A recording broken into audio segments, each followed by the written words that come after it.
awareness through talking about the suffering of civilians and the impact of wars on humans. And this leads to calls made by many international agencies for the implementation of international law and IHL. And we have the moral responsibility theory or approach.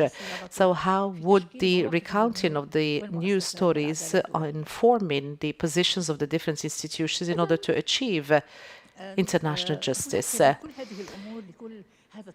So this documentation is met by so many challenges, and the first challenge is an ethical and legal challenge.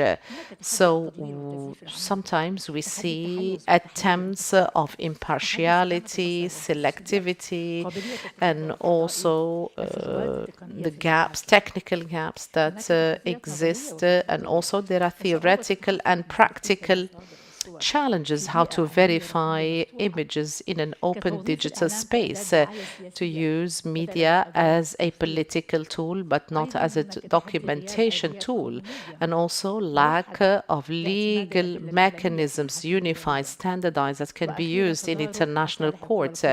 And also we have conflict of interest at the level of the Security Council and the impact on the justice pathway. And of course, media reports play a very important role, and these reports played a very important role in revealing certain war crimes in Ukraine, Syria, and Bosnia, and this had led to a number of cases opened before the court based on images that were published in media. So sometimes there are a number of challenges, such as verification of these images, and also there is also the risk of falling in misinformation and the dissemination of unverified images. There are a number of examples about these crises, such as Bosnia, Herzegovina, Syria, images through satellites, so satellite images. And in Syria, of course, I would like to say that the images that came from the open sources that came from different parts of Syria have contributed to opening cases before international legal jurisdictions, and these pieces of information were very much helpful. Of course, in Ukraine, these witness accounts, images, and also the different accounts made by the different media outlets, all of them were integrated in proving indiscriminate shelling and bombardment in Ukraine. And also we have the impact of media on the legal mechanisms. If we take into account the restrictions between 2023 and 2024, in light of these restrictions when it comes to the entry of social media, of different media outlets, so the documentation was undertaken by local media. International court systems and humanitarian organizations relied on the different live images that were broadcast live to show the level of destruction and the number of victims and civilians that have fallen dead as a result of that. The ICC started an investigation about the violations based on reports made by the media. And of course, discussions were held at the level of the Security Council, and there was a lot of pressure in the West in order to stop military support given to Israel, and also to support the investigation undertaken by the ICC, and particularly by the Public Prosecutor's Office at the level of the ICC, in order to include the images. And there have been a number of arrest warrants that leaned on a number of reports, particularly reports coming from a number of media outlets.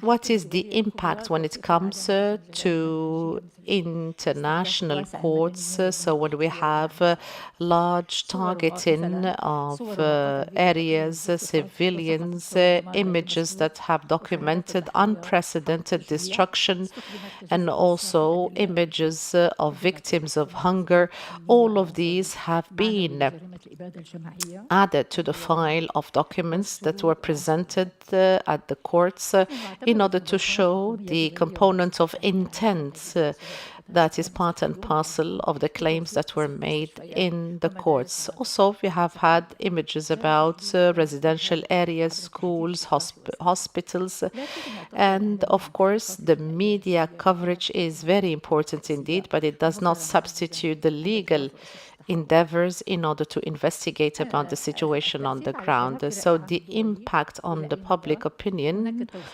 global public opinion, so there is an impact through social media, through the different field reports. These have led to a huge transformation in global public opinion, and this had led to large demonstrations worldwide that has led to calls for ceasefire and to hold the perpetrators accountable for the crimes that were committed. And the many allies have started working on changing their own policies in order to move and also to channel more humanitarian aid to people that have been harmed as a result of that. There are a number of media reports that have led to more academic discussions about concepts relevant to IHL, the concept of proportionality and crimes against humanity and war crimes in the Gaza war. So media was not only testament to what was happening, it was a creator of a force of pressure before the different international organizations, and despite the huge and deep price that was paid by the journalists themselves as a result of that. So documented violations, systematic siege, this is the outcome. So journalists such as Wael Ad-Dahdouh and other correspondents, they were able to broadcast thousands of images and videos about the situation on the ground. There are many challenges, the targeting of journalists, misinformation, and so on and so forth. We have a number of recommendations. So the war on Gaza has proven that these social platforms can be a source of testimony. We have to come up with safe platforms in order to save such content and also to have legal rules and laws that would protect journalists and also to adopt written policies and to train the journalists about the protocols that should be followed during the coverage, and also to have strategies to cooperate with a number of forensic labs when it comes to the images coming from the ground, having a number of investigation tools in order to detect and to have guidelines when it comes to supporting the different legislations when it comes to the resources and also the politicians, the journalists, in order to verify such pieces of information. So with regard to the journalists, we'd like to say the same thing.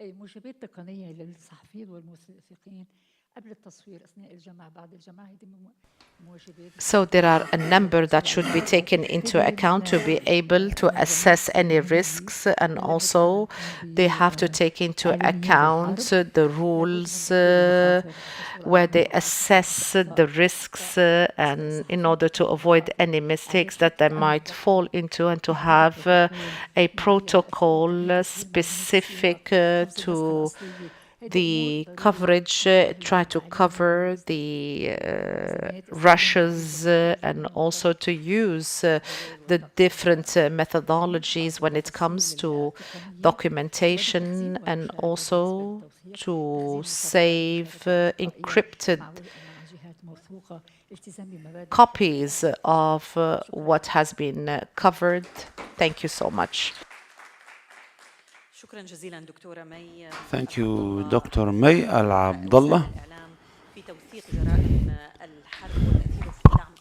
for your intervention. You've spoken about the role of media in documenting war crimes.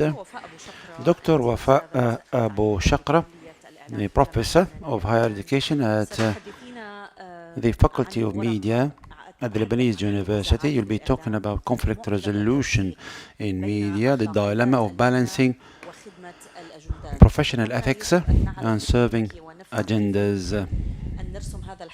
So how can we understand this fine line that separates between the agendas and the ethics, especially during the war on Gaza and others? Thank you, Selma. Before I begin, I would like to say that you are indeed a personality that is very humble. You are walking on the ground and you haven't been flying in the sky. Thank you for your humbleness.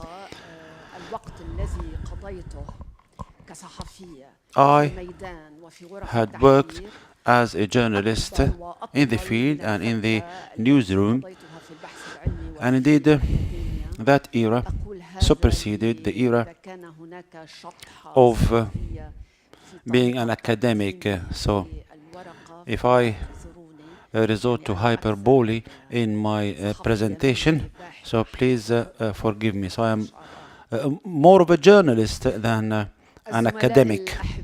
Ladies and gentlemen, distinguished guests, 2 weeks following the Al-Aqsa flood, I wrote an article in the 180 post.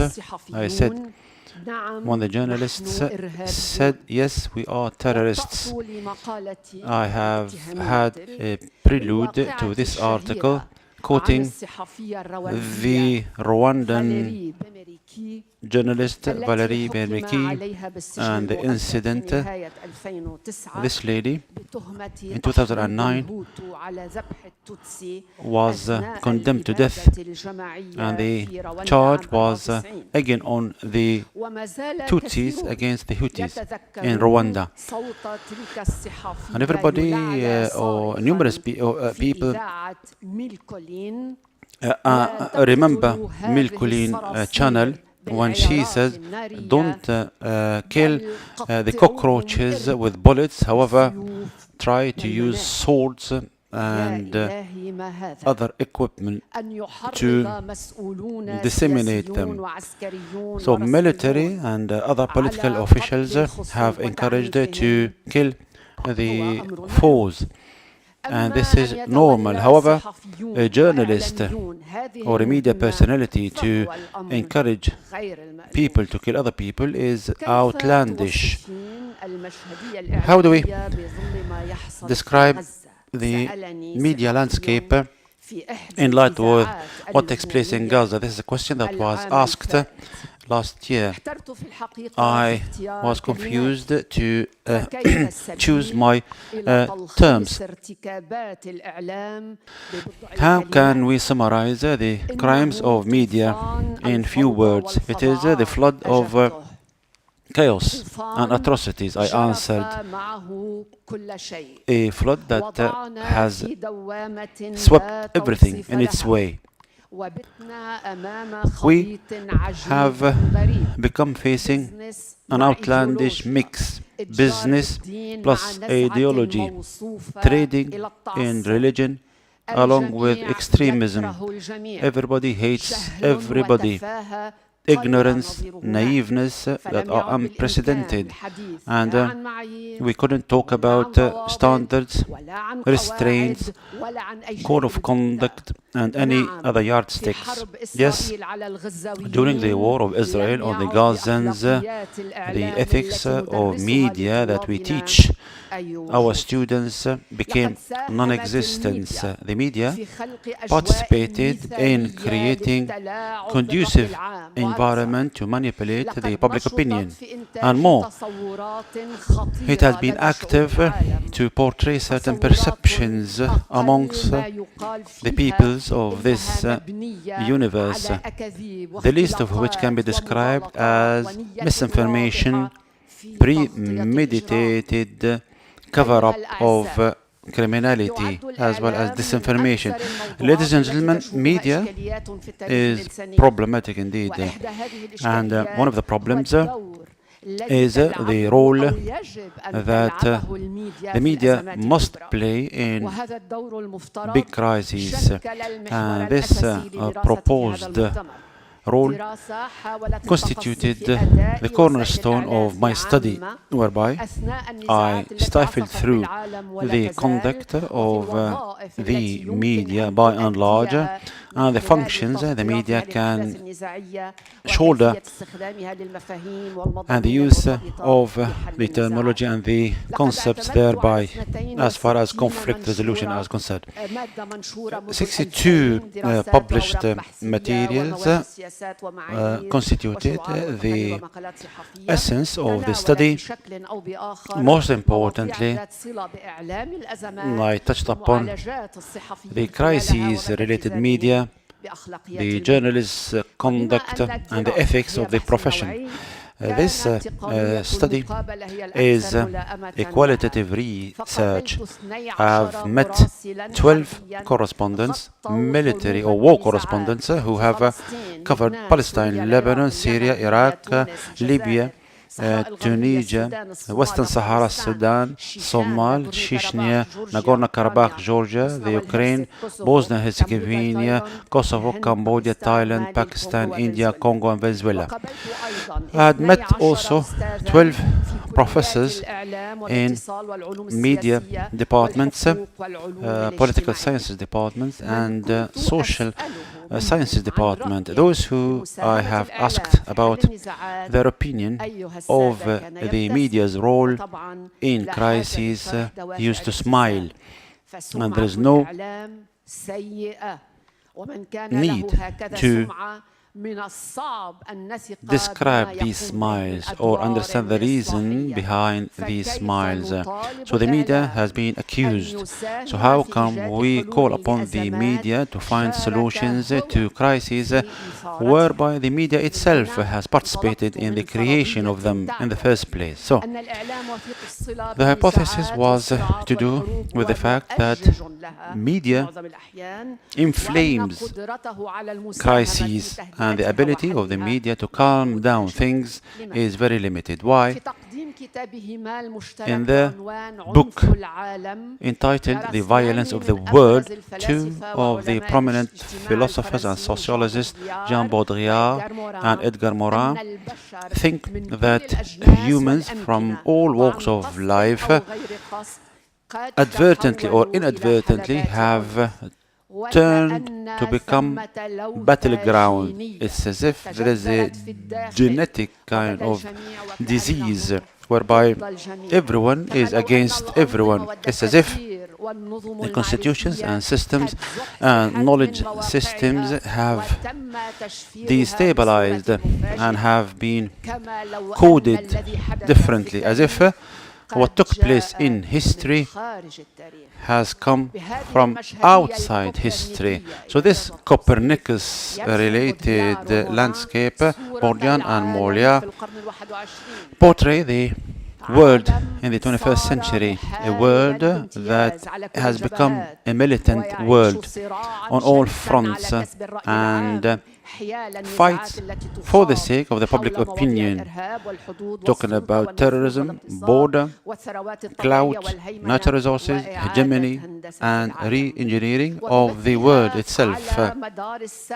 And the 24/7 media outlets seem as if they are living on the rhythm of crises, whereby our societies have become the societies of managing fear, whereby the public has become the public of death, in accordance with Michel Serres, the French philosopher. Ladies and gentlemen, we can't think of the international conflicts as conflicts between states.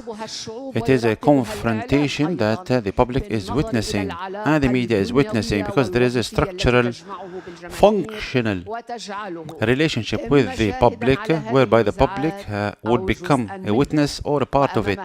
And before this reality, the media theoreticians are in a dilemma, because they don't know how to interpret the conduct followed by the journalists and the media institutions. They have failed epically in putting into place standards, parameters to interpret such conduct. And more ominous, the media practices in putting into place standards, yardsticks, and parameters to interpret such crises and conflicts are pretty much the same. If we compare the media with politics, and if we compare an advanced country to a backward country. So we understand from the aforesaid that the media participates in conflicts, but does it play a role in putting a solution to it? When there is a conflict, the diplomats scramble to find solutions, and the media dimension plays a role in managing the politicians and the diplomats, and the media becomes or jumps at the forefront, and the coverage of conflicts and addressing such events turns into challenges before the media, because the covering or the coverage relates intrinsically with the capacities of communication, understanding the nature of conflict, and rationalizing the way media deals with conflicts on another hand. But there is a consensus that the final decision to put an end to any conflict, regardless of its nature, goes back to the military and political levels. The media's role is confined to practicing calm and to influence the decision makers. The main problem doesn't lie in the ability of the media to shoulder its responsibilities and duties, however, in the propensity that takes the media as a hostage for vested interests, or the usage thereby to obstruct the freedom of humans or to justify its or their exploitation. Following the industrial war, colonization was afoot to confiscate the treasures of other nations and controlling the markets. The hegemony over the media following the digital revolution became part and parcel of the colonization market with different tools. The result of this study is as follows. My problem hinged on the acute increase of criticism of the performance of media, which has been forthcoming as far as the functions of most of the media institutions, not during the crises per se, but before and after, for anonymous, and well-known objectives.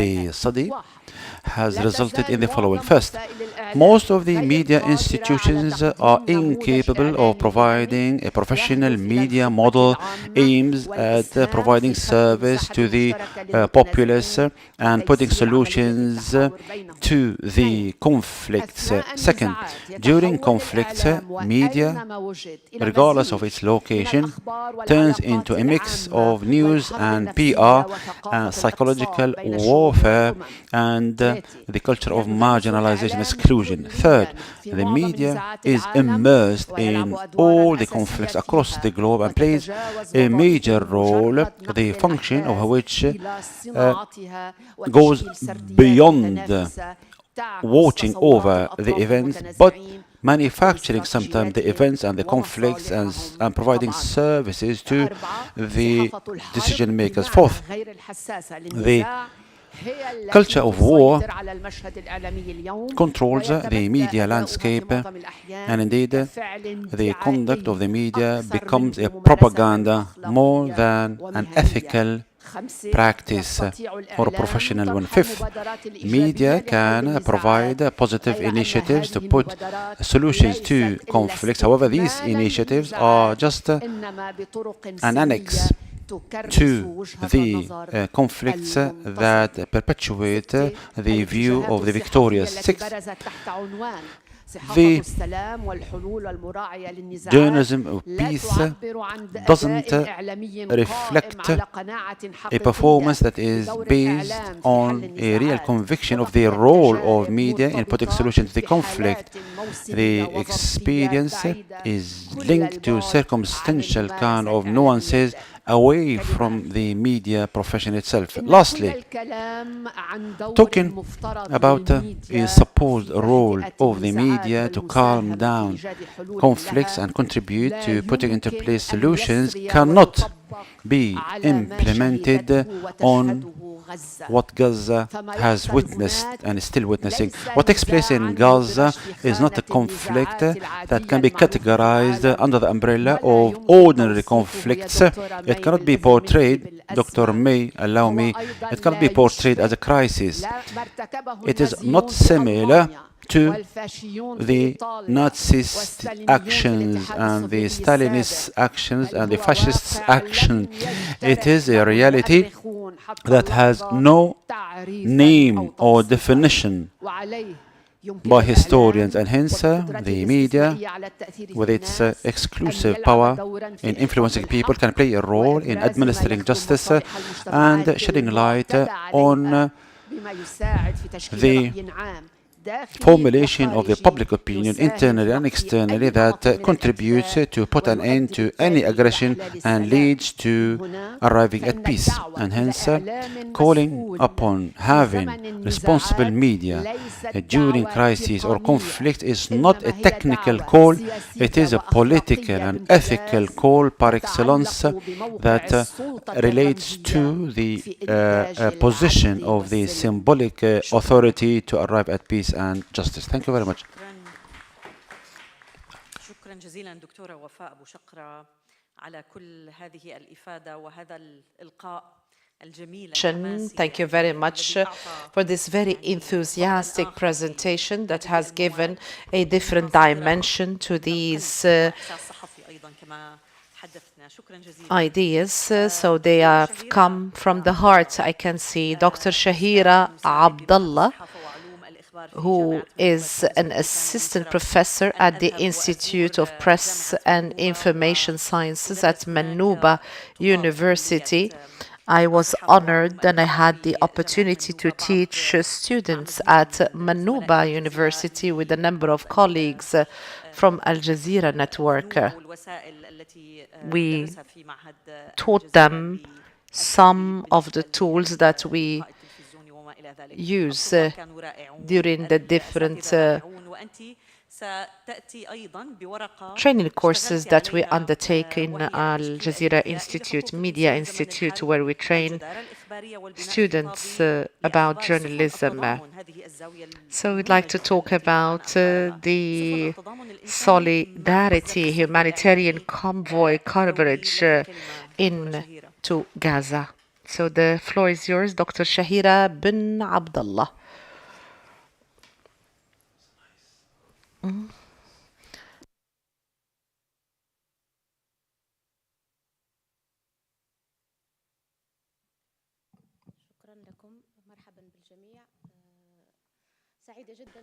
I'm very pleased to be with you in this very important event, very interesting indeed. I would like to thank the organizers of this event. I would like to thank them for giving me the opportunity to participate and be amongst you in this event. So this research paper is going to talk about the media shaping of human rights in times of war, the building of narratives, newsworthiness, and the discursive construction of humanitarian convoy coverage to Gaza in international media narratives. So international media has a narrative control as to how the discourses are made when it comes to media narratives.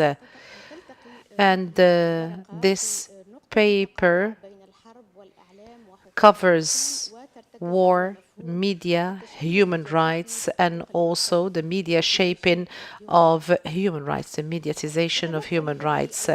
And this research paper focuses on news as an ideological structure, and also it talks about human rights as a cognitive human rights reference in a context where we see a regression in human rights values in the UN system. So this paper emanates from these different frameworks in order to try to look how Western media covered solidarity with Gaza, particularly when it comes to the Madeleine convoy that was in June and in order to break the siege imposed on Gaza. And this is an example that we have used in order to reflect the different relief ships that have headed towards Gaza. And based on that, we analyzed a number of news reports that were published on the website of France 24, the French-speaking website, and also BBC website, the English-speaking website. So this research paper aims to investigate to what extent this convoy was covered in the different media outlets and the human rights perspective, to what extent it was reflected in the coverage and how the narrative reflected the reality on the ground and the impact of geopolitical alliances and the other alliances, to what extent they have impacted the narratives relevant to the coverage. And we posed the following questions. The Madeleine convoy, has it been covered as it should be in Western media outlets? And how were these news stories framed from an ideological perspective and also from a discourse perspective? And of course, when we look at the news story, what does it lean on when it comes to covering this humanitarian perspective? So theoretically speaking, we leaned on three theories. We had the first theory, which is the news value theory. Based on this theory, so we talked about newsworthiness. Gatong and Warsh, they talked about 12 criteria that should be followed to know if a news story is valuable and deserves coverage. We invested these criteria in order to check if there is newsworthiness in the coverage of this story at France 24 and BBC. And the aim was to see if human rights are a global, universal value in choosing news stories, or is this linked to cultural and geopolitical perspectives in which these outlets work? And also we have the agenda building theory, and this branches out from the agenda setting theory, which aims to study the factors and the variables that control the priorities at the level of the newsroom and the choice of the agenda. And the question that is posed, who sets the agenda? And here we're going to test, based on this theoretical entryway, the relationship between the official and media perspective of Israel with the treatments that was allocated by Western media to these stories in the agenda of these two specific Western media outlets, France 24 and BBC. And also I have used critical discourse analysis as a third methodology or theory in order to study the controversial relationship between language, discourse, and community, and the language used by discourse in order to preserve the status quo and the authority. So this is a kind of a complementarity approach when it comes to the initiative that was covered in Western media that looks into linguistic structures and ideological pathways that prevail and control the news narrative. So the strategy and methodology, we had two approaches. We had a modern methodology and the second one was classical. The first methodology or approach is to analyze the discourse of these news values. This is a modern approach that were proposed by Monica and Helen Kupper. They talk about the relationship between news values and the relationship with the news discourse, and also we talked about these values. These are not part and parcel or intrinsic in these incidents. They are built through the discourse, through the different linguistic and visual methodologies that are used in the accounts of the stories. And within this framework and approach, we were able to implement this approach on the way the news stories have been covered in order to study how newsworthiness is created and prepared from a linguistic perspective and discourse perspective. We have also another approach which is a kind of a cognitive approach, which is based on media discourse, which is used by Van Teck, and they talk about the structures of news where they create a relationship or they show the relationship between production and understanding, and also looking at this practice as a social practice, a knowledge-based practice. They talk about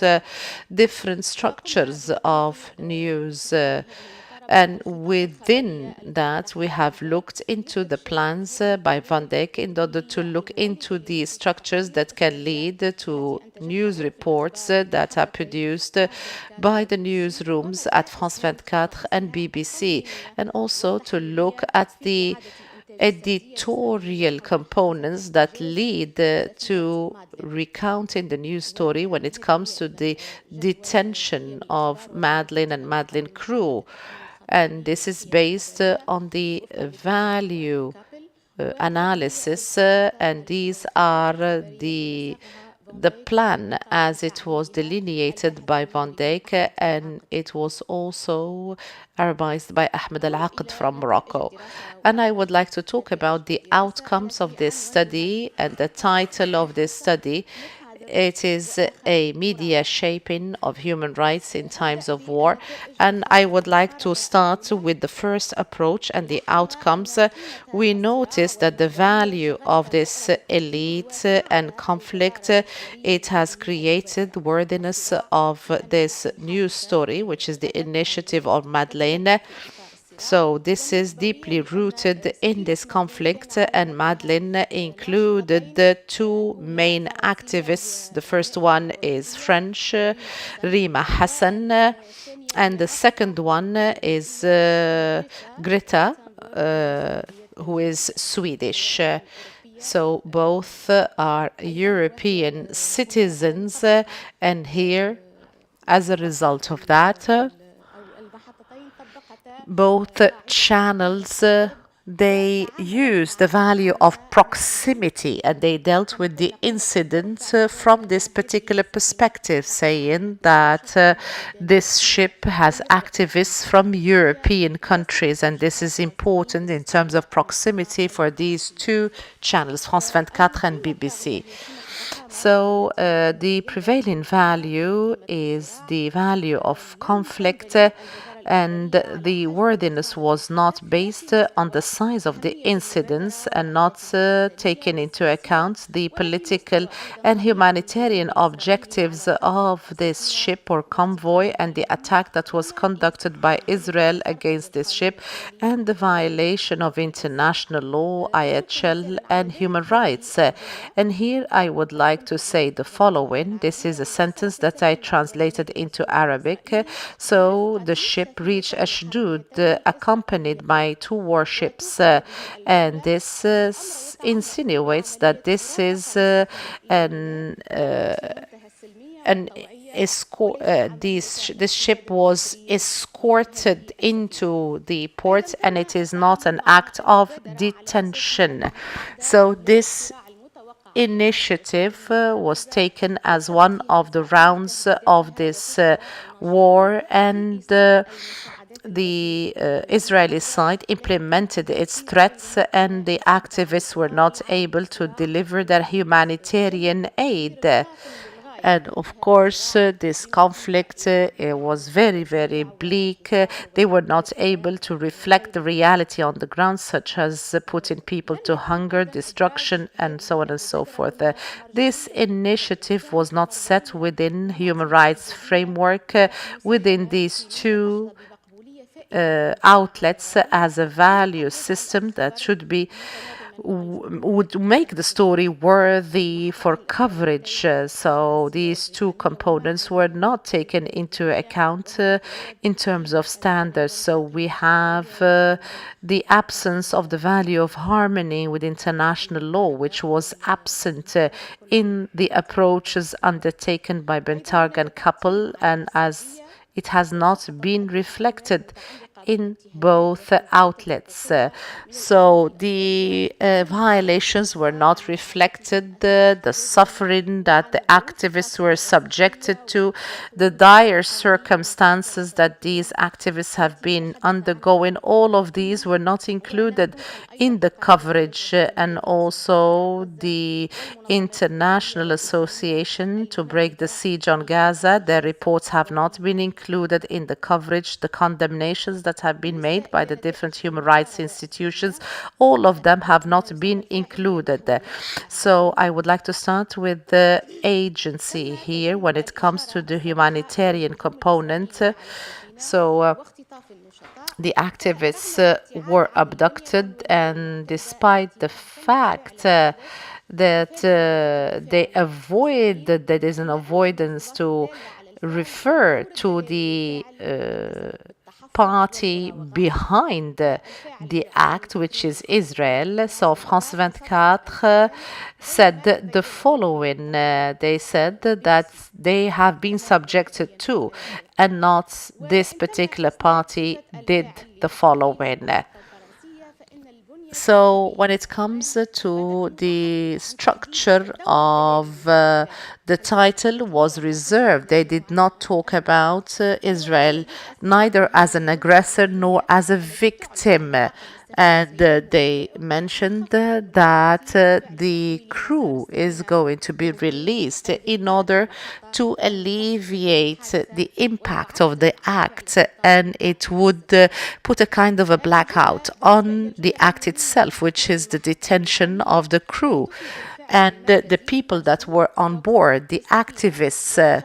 So this would make it the outcome of an act that was contained, which is a detention of the ship, without mentioning that the ship was stormed and that the voyage was stopped before they were able to reach their destination. So there was a video that was broadcast by France 24 showing that the Israeli forces were on board the ship, stopping the ship from reaching its destination. But they did not talk about the responsibility of Israel vis-à-vis that. So BBC had a different perspective, which is very much, of course, so similar to France 24. They were very much selective and they said that there were the title shows that there were reservations as to the condemnation of Israel. So when we look at this balance that they try to strike, so it seems that these reports, they try to include contradictory viewpoints about all parties to this incident, but this is a strategy to create a figment of balance and objectivity.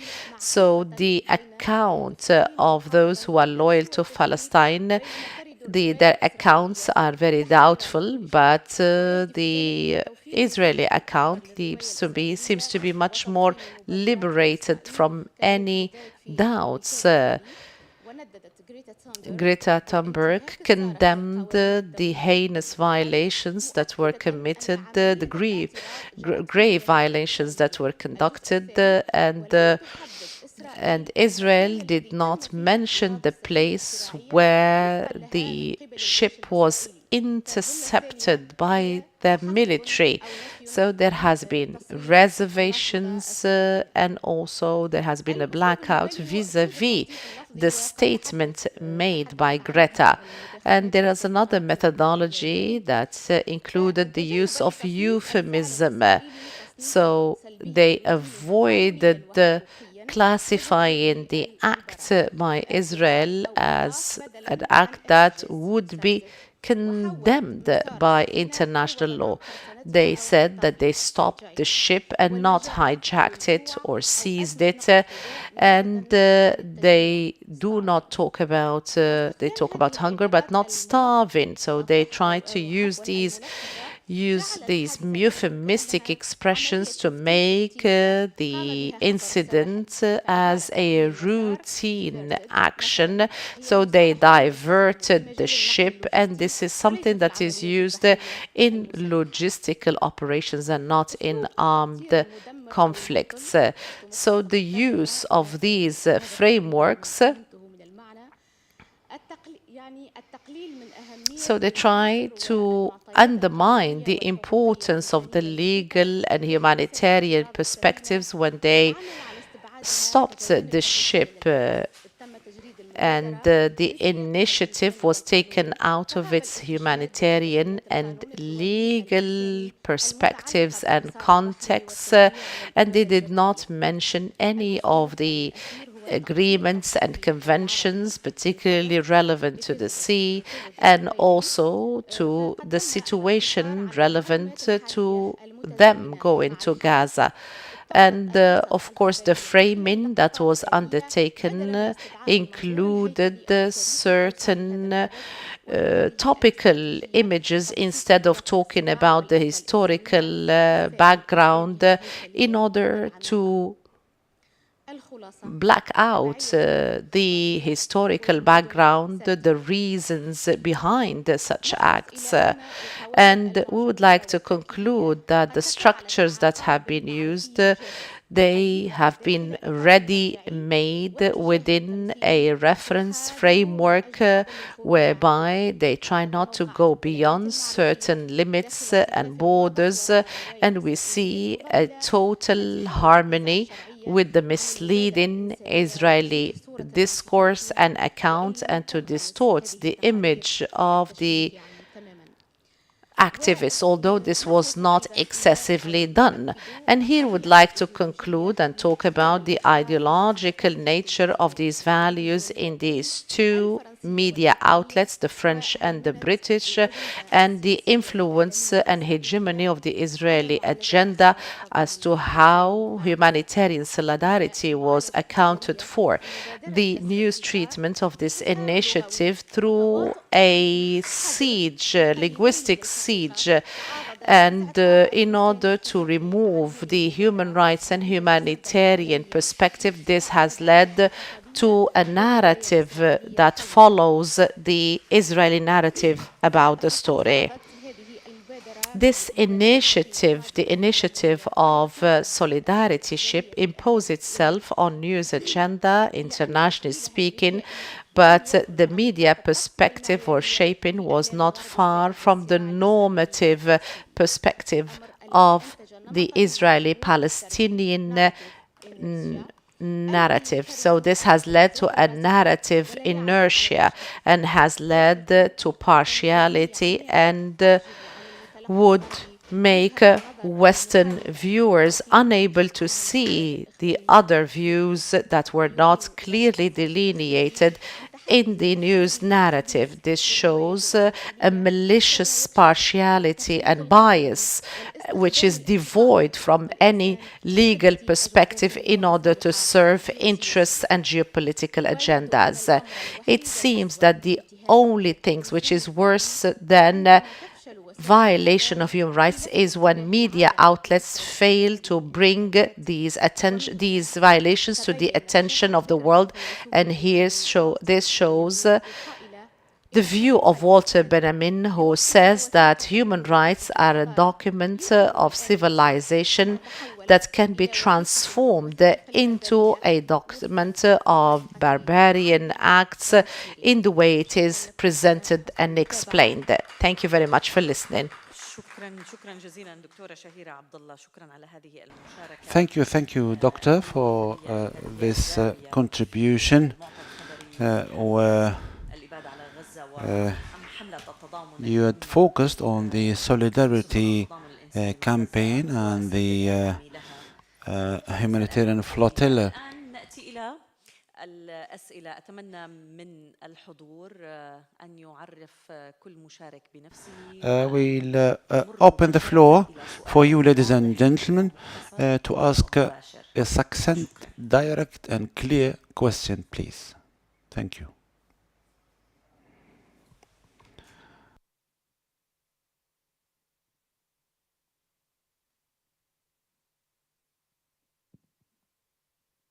دكتور إسلام هلال دكتورة مي العبد الله Dr. May Al Abdullah, I'll just go straight to the question. نكسر القاعدة بخصوص نظرية متاهة التواصل الاجتماعي. As far as the theory of social media labyrinth, would it be possible to have a new function that relates to perhaps a profession as we have, for example, an editor, a journalist, and different kind of professions? Would it be possible to designate a profession in this regard? Shall I continue asking questions? Dr. Wafa, you've spoken about the dilemma of documentation, and I have a question on the dilemma of documenting massacres. The ethics, the ethical part. Yes, I'm getting there. The dilemma that relates to personal privacy and the ethical documentation. And we've seen the footage, the famous footage from Vietnam that illustrates this, especially the child that was running naked and so on and so forth. Another question, as far as the European or foreign media outlets coverage of the flotilla was kind of more lenient in contradiction to covering the fighting, because this is perhaps a soft endeavor rather than an active or armed resistance, albeit they both as a matter of fact, لكن constitute هناك فرق كبير a right التواصل on the البحري part لم of the يسمح resistance. بتغطية مباشرة لسفن التضامن سواء في الأساطيل المختلفة، لكن لم تسمح بمثل هذا بشكل من الأشكال للأعمال المسلحة والأعمال المقاومة. وتركزت السردية على أننا مهزومون وأننا نتعرض لإبادة، في حين أن هناك أعمال مقاومة حقيقية على الأرض تستحق التغطية. شكرا. شكرا إسلام. آية لو سمحتي. Thank you, Islam.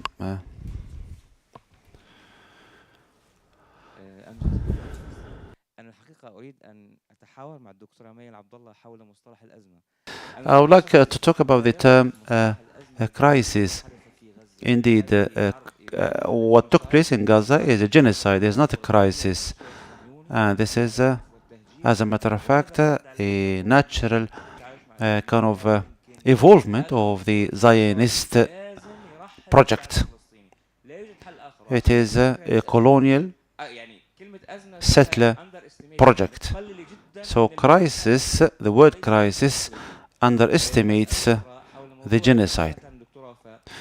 Another issue is to do with the nation-state media.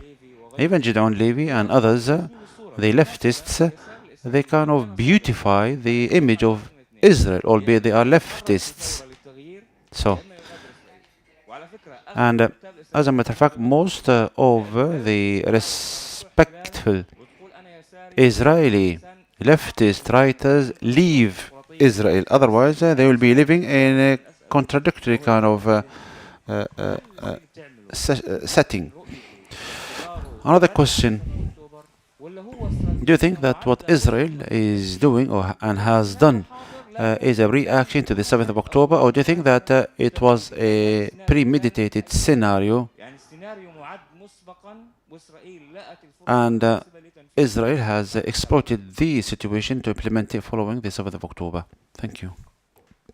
سنأتي لكنا، ولكن سنجيب على الأسئلة في الجولة الأولى.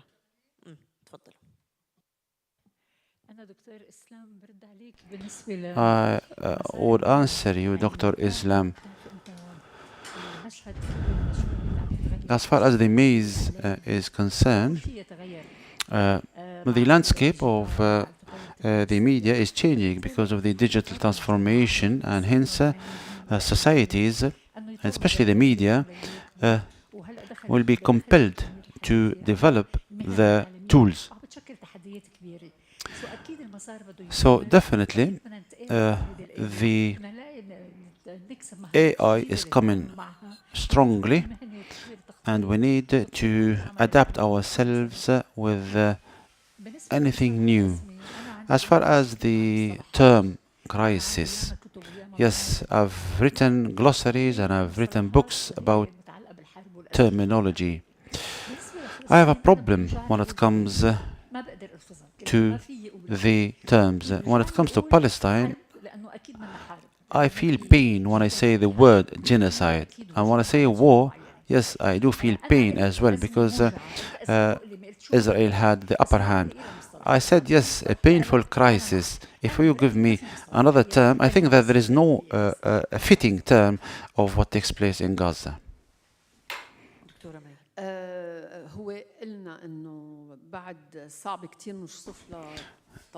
Yes, it is indeed difficult to portray what took place in Gaza. Perhaps the historians will coin a new term. But I agree with Mr. Amjad. Yes, it is not a crisis. Hey, this is my opinion, the other lady is saying. Anyway, the Palestinian cause has its own specificity. Yes, I don't know whether you've heard what I said exactly. I talked about conciliation rather than documentation, tawfiq and not tawthiq. Perhaps you mixed up with one letter. And here I've talked about ethics from one hand and the other issue on another. And Gaza is peculiar because it is totally different from Iraq and the Ukraine and other wars. I know that طبعا هون المقصود الغربيون وليس مع انه في بعض الصحفيين العرب ربما numerous Western journalists are proponents of the Palestinian cause and they wholeheartedly support Palestine. And some Arab journalists are kind of called Arab Zionists, and some of them are in Lebanon, unfortunately. I can say that. But still, journalism is a profession, is not a message, is not a mission. And you know, simply speaking, and this took place in Gaza. For example, when it comes to the news, we teach our students that the television news cannot be passive. The camera needs a source, needs footage, and this is the ABC of the profession. However, when we use the passive voice, we violated the profession itself, especially in Gaza, because every institution has editorial agenda, and if I follow a certain political agenda in one institution, the journalists will be compelled to follow this line, and sometimes the editorial line will be unethical, and journalists are compelled to follow the editorial line. So it is just a dilemma. When it comes to the Israeli left,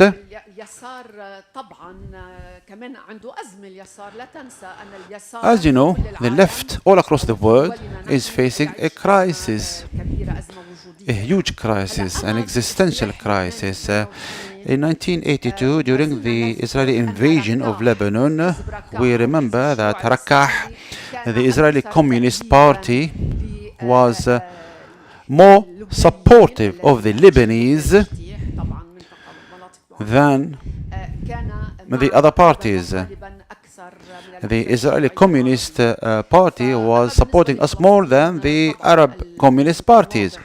And as far as Palestine is concerned, I think things were different. Jospin, we knew how he conducted himself in Israel, and this is a problem when it comes to the socialists all across the world.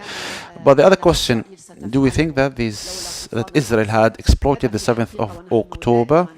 We always say that yes, even if there was no 7th of October, then Israel was adamant on the transfer of the Palestinian displacement, the expulsion, and so on and so forth.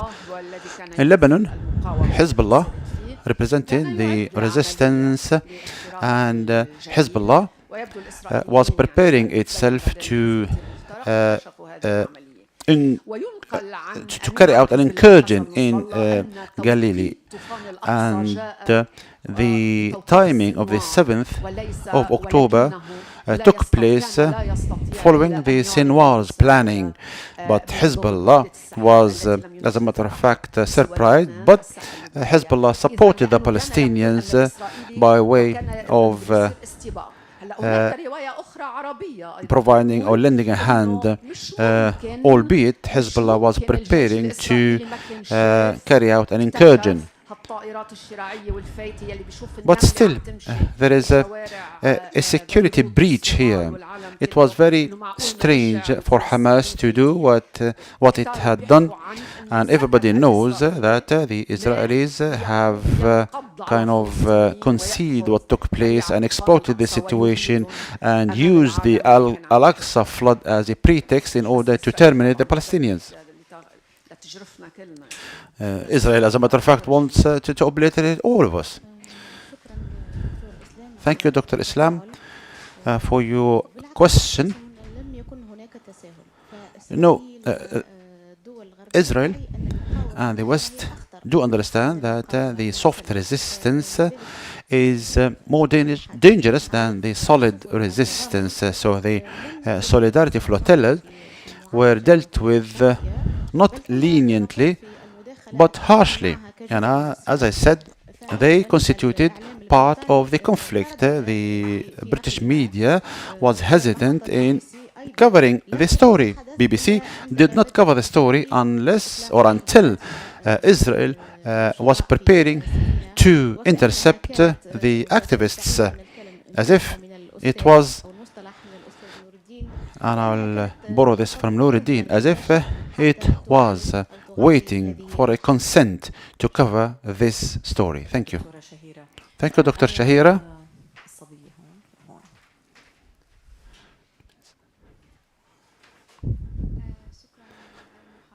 Thank you for your interventions. Dr. Wafa Abu Shakr, what's your name? Sorry. My name is Najwa. I'm a media graduate. You said that the media plays a role in flaming the conflicts. Al Jazeera, at the time when it covered the uprisings, the Arab Spring, people thought that it was provocative to do so. But it was professional, I think, and it had covered what took place on the ground. Do you think that the media is biased? Do you think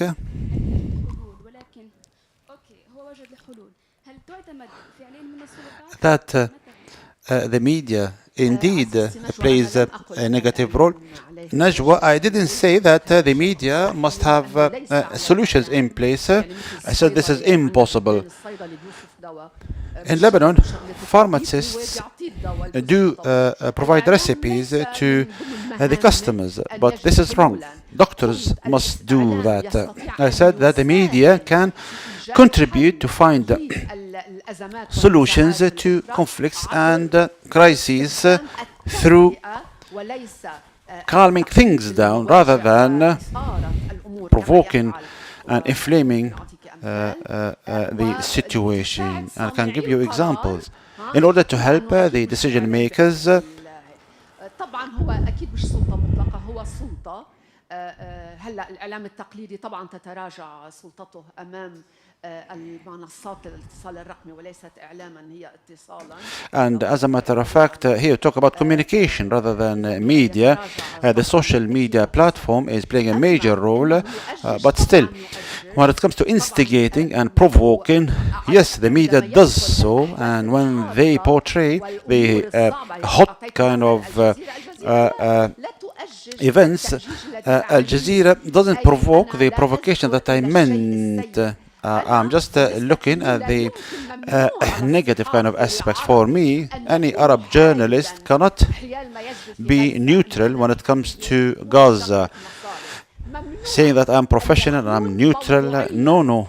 It is wrong to be neutral, but still, he cannot also exaggerate in his kind of emotions, but we need to call the spade spade. We need to say that there is an assault, there is an aggression, there is a massacre, there is a genocide. Especially when I convey what takes place on the ground.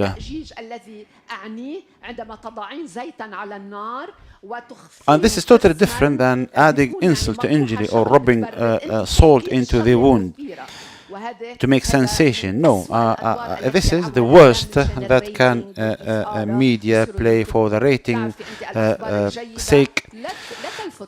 And as you know, any good news do not make sensation, but blood does, scandals do, and so on and so forth. شكرا دكتورة. آية الصبية اللي ورا نجوى. Thank you very much. So, Aya, the lady behind Najwa, may the peace and blessings of God be upon you all. My name is Silwan. I'm a master's student. This is a very important topic to be able to speak amongst seasoned professors. So I have a question. Please forgive me because I'm speaking in my dialect because I feel a little bit I feel that there is some tension within me. So we are called the Gen Z. And somebody mentioned yesterday that the sense of resistance was revived within us. So the whole world is not talking about trivial things, and that we are thinking in silos, in isolation of each other. So I have an idea that I would like to implement in my master's, to do research about it. But after this conference, I feel that no, we should not be in silos. We have commonalities and common ideas, but we do not have the space where our generation can be led into the future. We face different challenges such as intellectual stagnation, and as a result of that, we do not have a space. This is systematic. So any person who would like to come up with a new idea and implement it, that idea tends to be nipped in the bud. So that is why it is important to have a gathering of intellectuals. Why don't we establish an institution that would adopt youth and make them gather? Because we would like to have a kind of interaction amongst young people and the ones that are seasoned with a large experience in this realm. My second request is that we face difficulties as youth. We are not unified. So, for instance, Al Jazeera network, it stands on its own against the other accounts, the accounts that that is shared by many outlets, and Al Jazeera was proven to be right. People would like to listen to the truth, irrespective of the pieces of evidence that the others try to embroil. At the end of the day, the reality on the ground would be much stronger. So why wouldn't we come up with something that would be inclusive to us all? So social media is supported by the Zionist lobby. Facebook, Twitter, or X, all of them are supported by the lobby, and they set their own rules and regulations. Dr. Islam talked about this particular point. So we say that there is international law that we need to respect. So these laws are under the control of those who have the power of weapons, the power of the economy, and we know who that is. And consequently, international law is implemented based on those policies. What are we waiting for? So these are methods that are steered towards their own ends. So we need to have a parallel platform. Why doesn't Al Jazeera adopt such a platform? We're all going to use this platform for credibility, because this is something that is going to be similar to us and reflective of us. Thank you. So you said that you're shy. What would you have said had you not been as shy? So this is the Gen Z. So they come up with good ideas, creative ideas, unifying the ranks of media to have a free platform. We have a problem here because media is politicized. It needs to be liberated. And we need a party that has the financial abilities, liberal and free, to be able to support a neutral platform that would reflect realities and the truth. So we need to have a participatory kind of framework. So we have a number of associations and networks for communication, Western and Arab. So it doesn't matter if you're under these umbrellas. Sharing efforts in research has become a necessity. Attending conferences have become a necessity. So we have opportunities, particularly with social media. So communication has become very important indeed. Now we can talk to each other. So in the Arab Association for Scientific Research, we do hold meetings online. We discuss new mechanisms and ideas. This bridges the gap between and amongst young graduates and students. It motivates them to remain interested in scientific research.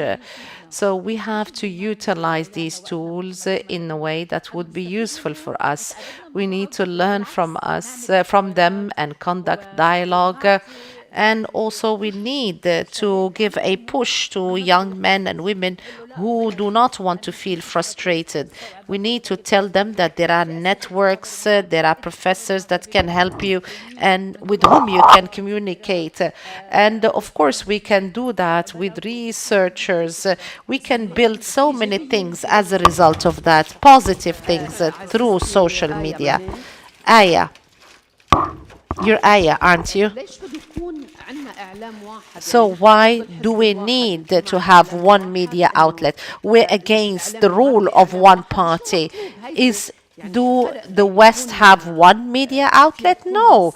We can have different platforms, but to have one vision, commonalities that would regulate something that would be unified. Thank you very much, Dr. May. Thank you, Dr. Wafa Abu Shakra. Thank you, Dr. Shahira. All titles reserved. Thank you very much for your presentations and interventions in this conference that has come to an end, the conference that was entitled International Media and the War on Gaza, Modalities of Discourse and the Clash of Narratives. So we have only 2 minutes left. Microphone, please. Microphone, please. We kindly ask the speaker to use the microphone. Different medias. Alhamdulillah, we are here. First of all, my introduction. I'm Hassanur Rahman. I'm the national news presenter for Bangladesh Television and also international contributor for Asia Pacific Press Foundation. And I'm very lucky to participate this short-stop, social responsibility of media during war and crisis. But the thing is, it's very important to circulate this information, not within this room, but to the different parts like India, Bangladesh, Pakistan, or in Sri Lanka, because they don't know about this. I'm lucky that I'm here for attending the WISE Summit. But the thing is, as a media personality, I always feel that there are too many options, there are too many platforms for the young people. Let me tell you from my country, that is NDF, National Debate Federation. So within that National Federation, there are like 10 million students is there, 10 million students. There is another organization, it's called Bangladesh Association for Debaters. There is FBCCI, the Federation of Bangladesh Chambers of Commerce and Industries.